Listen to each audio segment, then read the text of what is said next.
Dès qu'on décide de prendre le contrôle de notre existence, de devenir maître de notre destinée et de mettre notre bien-être en priorité, il y a toujours ce petit détail qui peut tout foirer.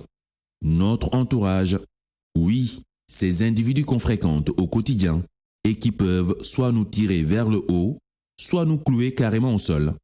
Dans ce post, je te partage 3 profils d'individus qu'il faut absolument éviter de côtoyer si tu tiens à ta santé mentale.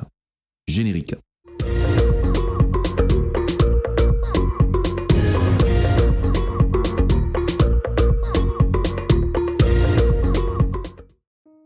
Avec le temps, il y a une chose dont je suis de plus en plus sûr. Notre santé mentale est directement liée à la santé mentale de notre entourage proche. Quelqu'un disait, nous sommes la moyenne des personnes avec qui on passe plus de temps. Il n'y a pas de secret. Si tu veux avancer dans ton cheminement de vie, tu dois côtoyer des personnes qui sont dans la même dynamique. Mais surtout, éviter à tout prix de te laisser emporter dans la compagnie de personnes au comportement toxique. Voici 3 types de personnes qu'il faut absolument éviter de côtoyer si tu tiens à ton bien-être mental et psychique. 1. La personne qui critique tout le temps les autres. C'est le genre d'individus qui ne peuvent s'empêcher de raconter tout et n'importe quoi, sur tout et n'importe qui. Genre, tu arrives comme ça, tu lui dis bonjour et il enchaîne direct avec « Ah oui, bonjour, et l'autre là, comment il s'appelle déjà? Jean? Oui, il paraît qu'on l'a viré de son job. Ah, je le savais, il est têtu le gars là. Maintenant il galère, il n'a plus rien. En plus sa femme l'a trompé. » Comme s'il prenait du plaisir dans le malheur des autres. Et puis voilà, vous êtes là et une personne passe près de vous. Elle vous salue rapidement et après reprend son chemin. Et là, le critiqueur enchaîne. Elle, tu la connais? Oh, elle est bizarre. Regarde comment elle est habillée. On dirait une dévergondée. Ce genre de go-là, tu les maries, elles vont juste satisfaire le voisin. Tu vois, non? Pourtant, il y a 5 secondes, la meuf était devant lui. Mais il n'a pas ouvert la bouche. Et dès que la go lui a tourné le dos, il commence à jeter ses inepties sans retenue. Ce genre de profil, prêt à parler mal des autres à leur insu devant toi, sont hyper dangereux pour ton bien-être. Car, quelque part, en les écoutant sans réagir, tu approuves la pratique et tu les encourages à l'acte. Et tu es aussi en train de te transformer petit à petit. Tu deviens petit à petit comme lui. Et si tu réfléchis bien, s'il est capable de faire ça à tout le monde, dis-toi ce qu'il est capable de raconter sur toi en ton absence. Donc, éloigne-toi vite de ce type de gogol médisant compulsif. 2. Personne qui fait du chantage affectif. C'est le type d'individu qui cherche à obtenir quelque chose de toi en te faisant culpabiliser ou en te foutant la trouille. C'est très vicieux, surtout quand il s'agit de proches. Par exemple, tu es en couple, ta femme, ton mari, tes parents. Genre, si tu ne me dis pas je t'aime chaque matin, c'est que tu ne m'aimes pas. Si tu veux que je t'aime, tu dois choisir entre moi et ta famille. Si tu me quittes, je n'aurai plus aucune raison de vivre. Je vais me suicider. Ou encore avec tes parents, si tu décides d'épouser cette fille ou ce garçon, tu ne seras plus notre fils ou notre fille. Tu seras banni de la famille. Si tu veux avoir la bénédiction de tes parents, tu dois faire ce que tes parents te disent. Voilà, même si tu souffres et tu es malheureux. Tu vois comment c'est tordu?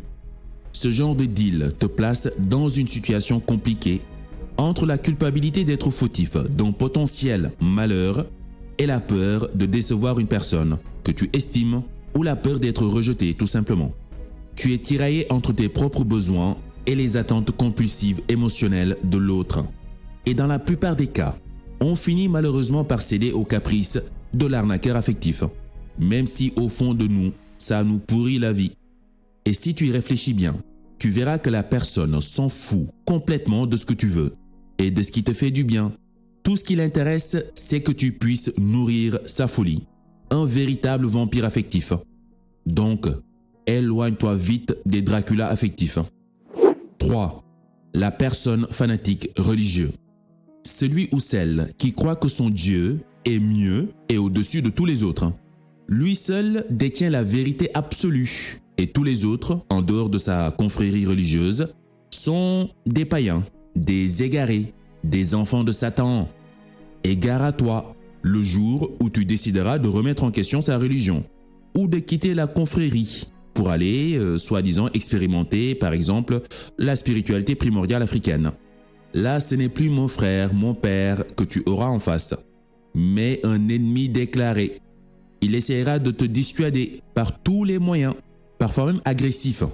Il va te dire, tes parents sont musulmans et toi tu décides d'être totémiste. T'es un malade, t'es devenu un sorcier, tu vas brûler en enfer. Encore une fois, comme pour le profil de l'arnaqueur affectif, le fanatique religieux s'en fout de ton état de bien-être avec ta spiritualité. Il s'en tape. Pour lui, à part son Dieu, son livre saint, d'ailleurs qu'il arrive à peine à déchiffrer, car écrit sous une langue étrangère, tout le reste est satanique et voué à finir en enfer. De quoi se poser des questions sur l'état mental de ce type d'individu. Si tu restes à côté de ce genre de profil, tu risques de décapiter quelqu'un un jour, ou déjà décapiter ton propre libre arbitre. Ta capacité à penser et à décider librement. Ta capacité à expérimenter par toi-même. Et surtout à être tolérant et ouvert aux croyances étrangères, tant que cela ne t'empêche pas d'exercer la tienne. Tu vois un peu. Donc, si tu vois de loin un fanatique religieux, change de route en courant. Voilà 3 profils de personnes qu'il faut absolument éviter de côtoyer pour préserver ton bien-être. Bien entendu, il y en a plusieurs. Donc si tu connais des cas un peu farfelus, bizarres, laisse-moi ça en commentaire. Mais pour finir, j'aimerais juste te partager une astuce simple pour éloigner ce type de personnes toxiques de ta vie sans pression. Alors je précise, sans pression. Qu'est-ce que je veux dire par là? En fait, c'est de ne pas essayer de fuir ces gens-là comme un lâche ou d'essayer de les ignorer quand vous vous croisez quelque part. C'est trop compliqué à gérer. La plus simple, écoute bien, la technique la plus simple est juste de s'efforcer à rester vrai partout et tout le temps. Oui, sois juste vrai. Dis non quand tu penses non et oui quand tu penses vraiment oui. Affirme tes valeurs et mets tes interlocuteurs face à leurs propres responsabilités de manière ferme si nécessaire. Tu n'es pas le papa de quelqu'un, ni la maman de quelqu'un. On est d'accord, tu n'es pas responsable de comment l'autre se sent. Si l'autre veut se suicider parce que tu as décidé de rompre une relation qui ne te convenait plus, c'est son problème. On s'occupera de son enterrement en bonne et due forme. Mais tu ne dois pas sacrifier ton bien-être pour nourrir un vampire affectif. Donc, mets chacun face à ses responsabilités, en commençant par toi, parce que tu as plus de responsabilités sur toi que sur les autres. Et tu verras, avec le temps, les médisants compulsifs, les parasites affectifs, les prophètes de l'apocalypse, toutes ces personnes au comportement toxique qui gravitaient autour de toi, comme par magie, s'éclipseront de ta vie. Et en parallèle, tu vas matcher avec d'autres personnes beaucoup plus alignées avec tes valeurs. Donc, efforce-toi à rester vrai. Ta vie en dépend. À la prochaine.